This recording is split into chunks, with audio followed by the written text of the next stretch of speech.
Peoples party کے رہنما شرجیل انعام میمن نے قائد عوام شہید ذوالفقار علی بھٹو کو 96 سالگرہ پر شاندار خراج عقیدت پیش کیا۔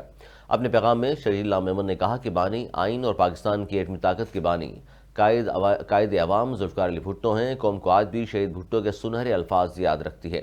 شہید ذوالفقار علی بھٹو کی میراث چیئرمین بلاول بھٹو زرداری کے روپ میں زندہ ہے۔ بلاول بھٹو زرداری کو نہ صرف پیپلز پارٹی بلکہ نظریات بھی وراثت میں ملے ہیں۔ ان کا کہنا تھا کہ شہید بھٹو کا نقطہ نظر روایتی سیاست سے بالاتر اور سماجی اور اقتصادی انصاف اور عوام کو بااختیار بنانے کے لیے ایک پرجوش عزم تھا۔ ان کی متعارف کردہ تاریخی ترقی اور اصلاحات کا مقصد معاشرے کی پسماندہ طبقات کو بہتر بنانا تھا۔ چیلنجز کے باوجود شہید ذوالفقار علی بھٹو کی میراث برقرار رہی اور آنے والی نسلوں کے لیے تحریک کا باعث بنی۔ چیئرمین بلاول بھٹو زرداری شہید بھٹو کے جمہوری اقدار اور سماجی انصاف کے عزم کو آگے بڑھا رہے ہیں۔ شرجیل انعام میمن۔